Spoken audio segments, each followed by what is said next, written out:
Hello everyone, welcome to join us. Today we are going to talk and discuss about Chinese Kung Fu. Have you ever heard of Chinese Kung Fu? Definitely yes, right? What is Chinese Kung Fu? How to understand it? That's the first perspective that we are going to discuss together in this section. We will also discuss about the origin and history of Chinese Kung Fu and the mechanics of Chinese Kung Fu. So, what is Chinese Kung Fu?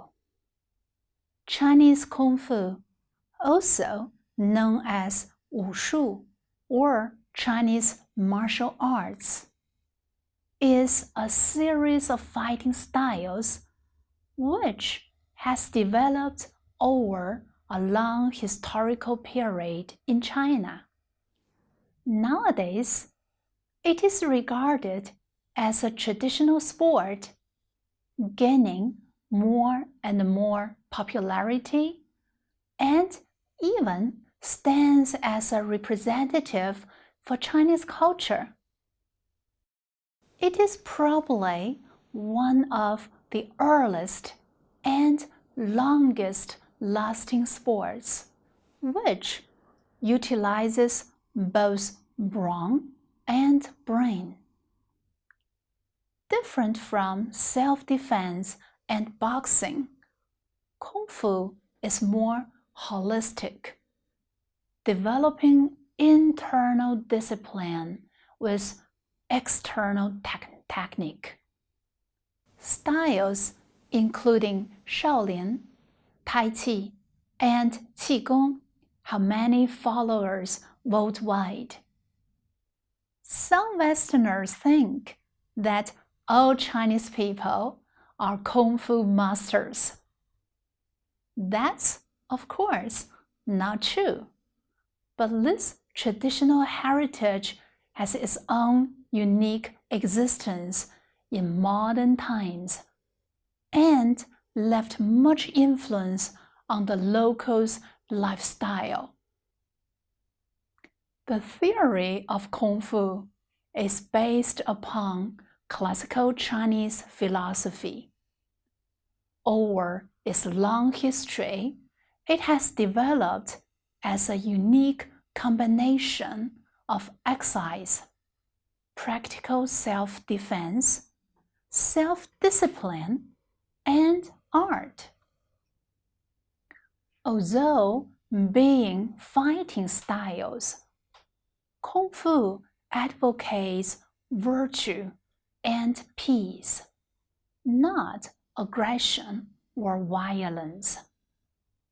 This has been the common value upheld by martial artists from generation to generation. With a number of movement sets, boxing styles, weapon skills, and some fighting stunts, Kung Fu keeps its original function of self-defense. Now, its value in bodybuilding and fitness is also highly appreciated. Then, the second perspective we will discuss is how Chinese Kung Fu came into being. Chinese Kung Fu enjoys a time-honored history, with its roots in early primitive society, where the men used sticks and stone wares to fight against the beasts. During this process, they came to have a mastery of some of the basic fighting tactics and techniques. With the emergence of war came improved individual fighting techniques. In the pre-Qin dynasty, the vassals all attached much importance to the cultivation and training of soldiers, and as a result, the art of swordplay was further developed. In the Han Dynasty, 决敌, a type of competitive game somewhat resembling boxing, was prevalent in society. Meanwhile, iron weapons were invented and used with certain fixed rules to be followed. In the Jin Dynasty, rules which were meant to be recited and followed by the practitioners served to guide the practice of Kung Fu. And this is regarded as the archetype of Chinese Kung Fu. Later, the Tang Dynasty witnessed the prime time of Chinese Kung Fu. At that time, Empress Wu Zetian adopted the imperial Kung Fu examination system, which gave rise to the mushrooming of a number of Kung Fu talents. According to historical records, the history of the renowned Shaolin Kung Fu can be traced back to the early Tang Dynasty. In the Song Dynasty, Chinese Kung Fu entered a mature stage of development. Practicing Kung Fu for the purpose of bodybuilding became an important thing to do for people with lofty ideals. She, a type of Kung Fu club, also found its way into the life of the ordinary people. It was in these clubs that people came together to study Kung Fu. At the same time, Kung Fu started to branch out other sects and schools. In the Yuan Dynasty, Kung Fu training centers were established.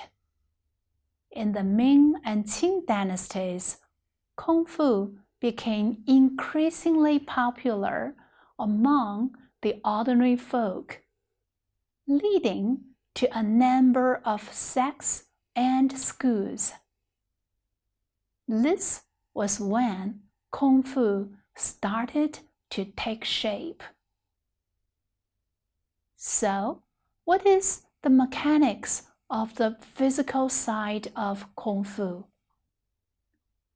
For this perspective, let's first learn and discuss about what makes Chinese Kung Fu unique. Chinese Kung Fu is a large system of theory and practice. It combines techniques of self-defense and health-keeping. In sports like track and field, ball sports, weightlifting, and boxing, an athlete typically has to retire from full participation in his 30s. Injuries sustained during years of active sport participation at a young age can affect our ability to continue exercising in later life. In Chinese Kung Fu, however, a distinction is made between external and internal Kung Fu. It is said that in external Kung Fu, you exercise your tendons, bones, and skin. In internal Kung Fu, you train your spirit, your qi, and your mind. And so, internal Kung Fu can continue later in life when the external body weakens. As we mentioned just now, there are different schools and styles of Chinese Kung Fu. Kung Fu knows many schools. As in Chinese, we call them men, families in Chinese, 家, or sects in Chinese, 派, some of which are further subdivided into styles, which, for example, mimic the movements of certain specific animals, follow a certain philosophical tradition, or follow a myth or legend. Some styles lean more toward Shaolin Kung Fu, while others lean more toward Wudang Kung Fu. Those that lean more toward the latter aspect of Kung Fu tap into the same kind of meditative principles as governs Qigong, meaning that the practitioners of Wudang Kung Fu is very aware of being in contact with his or her qi.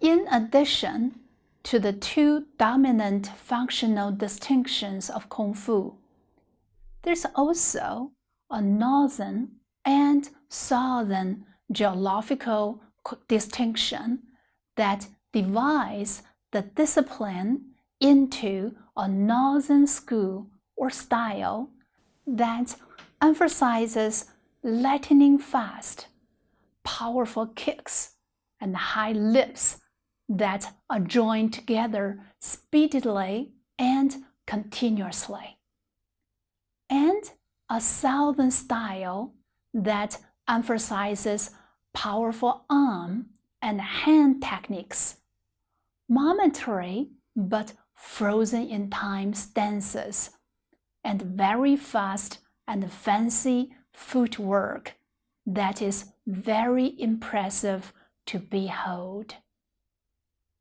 Both the northern and the southern style can be further divided into an external and an internal variant, though it should be said that even at its external extreme, Shaolin Kung Fu incorporates elements of Wudang Kung Fu.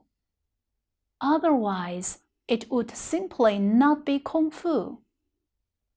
That is, Kung Fu rests on the interdependence of these two dominant functional aspects in much the same way that the yin and the yang are perceived as two sides to the same phenomenon. Whether one is speaking of good versus evil, or male versus female. Some well-known Kung Fu styles are Black Tiger Kung Fu, Leopard Kung Fu, Shaolin Kung Fu, and Snake Kung Fu. Let's see three representative styles. Tai Chi Quan, that is Tai Chi, is the Taoist internal Kung Fu.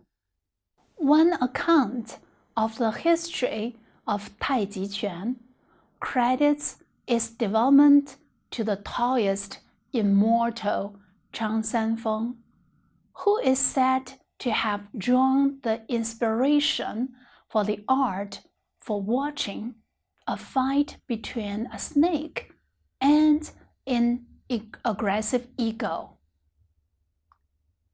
Chinese Qigong. Qigong, literally breath exercise, is an invaluable component of traditional Chinese medicine that has its origin in ancient times. Its primary stimulus was the search for long life, with the ultimate aim of immortality. Shaolin Kung Fu. Shaolin Kung Fu is well known in China and abroad.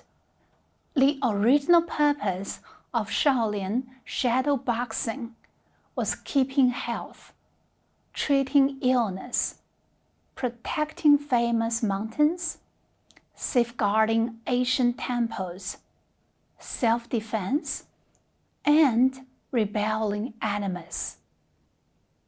It boasts diverse patterns, plain forms, and rich internal and external Kung Fu. In this section, we discussed about how to understand Chinese Kung Fu, the history of it, and the mechanics of it. We'll continue our discussion about Chinese Kung Fu in the next section.